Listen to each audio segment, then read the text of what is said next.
Hi, everyone. I'm Elaine Quijano. President Trump marked the 18th anniversary of the 9/11 attacks alongside survivors and first responders during a wreath-laying ceremony at the Pentagon today. During his speech, the president commented on peace talks with the Taliban that were supposed to take place at Camp David last weekend. Mr. Trump said they were called off because the Taliban had recently killed a U.S. soldier. In his remarks, the president issued a warning to those who threaten the U.S. For any reason they come back to our country, we will go wherever they are and use power the likes of which the United States has never used before. And I'm not even talking about nuclear power. They will never have seen anything like what will happen to them. Mr. Trump's remarks come as his national security team is in flux. Yesterday, the president ousted his national security advisor, John Bolton. The two disagreed on a number of policy issues, including Iran, North Korea, and Afghanistan.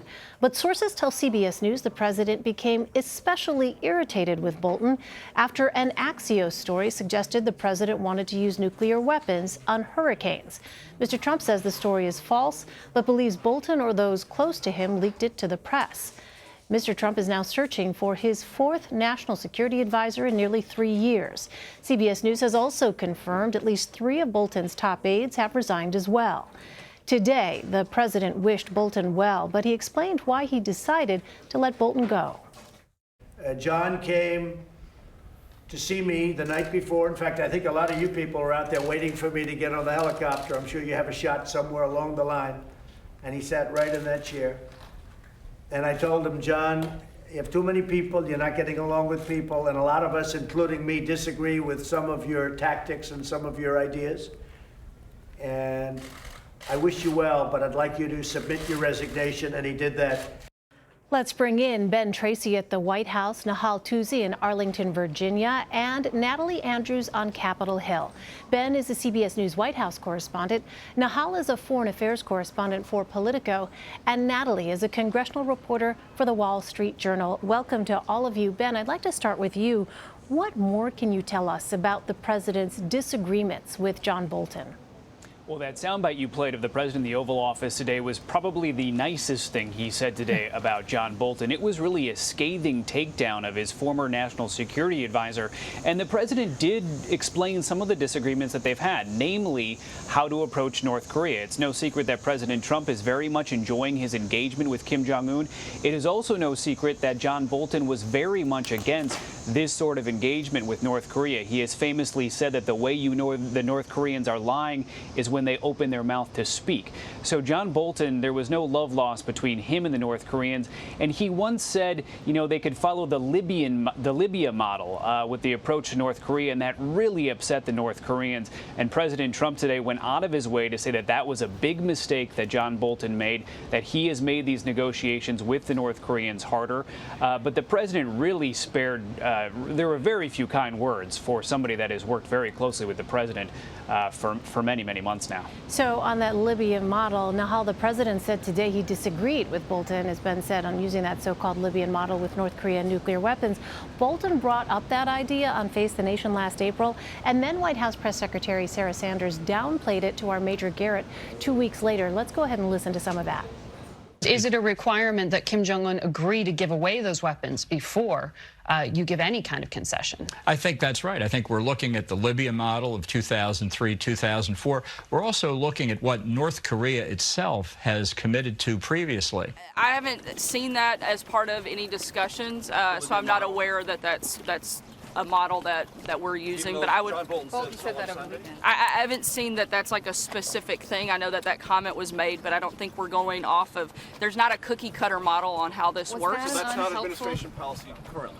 The Libya model. Look, again, this is the President Trump model. He's going to run this the way he sees fit.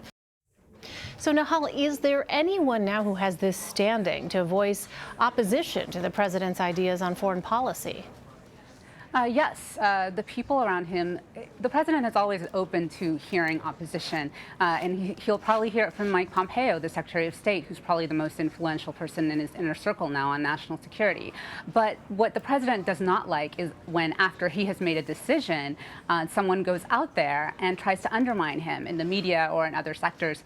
And so that's what his frustration was with Bolton. It wasn't necessarily that they just disagreed on everything. It was the way Bolton would go out, Bolton and his people, and use the media and say things that the president felt were undermining his decisions.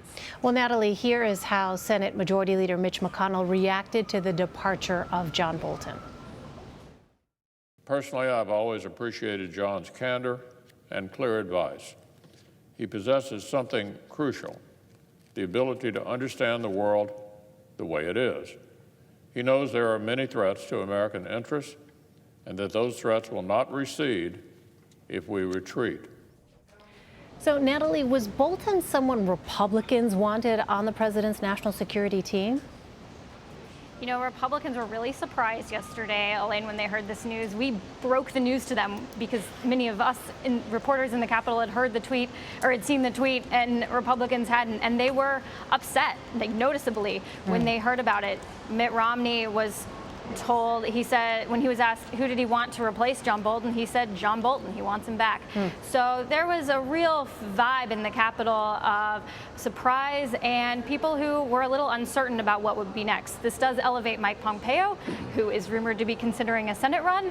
So there's a little bit of instability in what might happen next. Interesting. All right. Nahal, Republican Senator Todd Young and Independent Angus King told CNN that they met with Saudi Arabian Crown Prince Mohammed bin Salman, where they confronted him about the murder of journalist Jamal Khashoggi.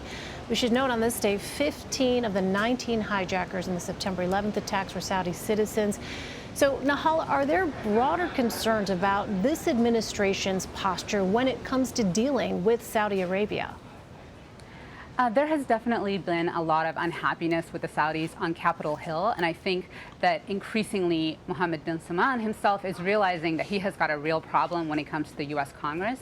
But that being said, the national security establishment, the president, the executive branch, they're all in with the Saudis still. They still view them as a critical partner, and it doesn't really matter when it comes to the Khashoggi case, because for them, having Saudi Arabia on our side is a huge deal, in part because their top concern is Iran, and the Saudis are opposed to Iran. Yeah. I want to turn to the topic of guns. Ben, the president again said today he is looking into potential gun legislation, something we've certainly heard in the months since the shootings in El Paso, Texas, and Dayton, Ohio. Let's listen to some of that. We're going to take a look at a lot of different things, and we'll be reporting back in a fairly short period of time. There are a lot of things under discussion. We're looking at some things that are very strong, and we have to do it in a bipartisan way, and we're going to see what happens. Congress is working on various things, and I'll be looking at it. We're going to look at that very closely, and we're looking at the whole gun situation. So, Ben, what is your sense? Is there an urgency within the White House to go ahead and support some kind of gun legislation? The short answer is no. You have seen the president over the last couple of weeks give these very vague statements saying things are being worked on in Congress. We're having meetings. We're talking to people on the Hill. You did see a sense of urgency from the president right after those shootings when he talked about wanting meaningful background checks. And then that all went away within a couple of days after several calls with the NRA. And then you heard the president say things like, we already have strong background checks. Maybe that's not what we need. Now he seems to be kind of punting it towards Congress. But Congress is looking back, especially Senate Majority Leader Mitch McConnell is saying, I'm not going to go out there and put anything on the floor if the president is not going to support that. So the Senate is telling the president, let us know what you're actually for, and then we'll consider voting on it. But until that happens, I don't think you're going to see much action on the Hill. Right. So, Natalie, let me ask you, House Democrats are weighing 3 gun control bills in addition to the already passed background checks bill. What are those bills, first of all, and are those bills going to make it harder for Republicans to compromise with Democrats? Well, I think the fact that the House Democrats are moving forward on their own legislation shows that there's really not communication happening on either side of the Capitol with each other. House Democrats are looking at possibly bringing up the assault weapons ban again. The bill has more than 200 sponsors, so that could be something that we see.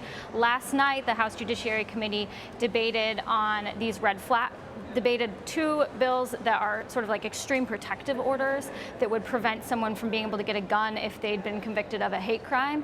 And they also looked at banning like high capacity magazines, which they point to the Dayton shooting in August as something that perhaps this bill could prevent. Well, Ben, let me ask you, the president also announced today a new effort to fight vaping. What more can you tell us about that? Yeah, so this came as a bit of a surprise today. This was kind of an impromptu event that the president called the media in for. Basically, what he says is the president wants the FDA to work towards banning flavored e-cigarettes, otherwise known as vaping. The president said this has become a big problem very fast, and that's because in recent weeks we've seen reports of about 6 deaths due to vaping and hundreds of other illnesses. The president talked about this, especially as it relates to young people, that these flavored products are really targeted towards teenagers and middle schoolers.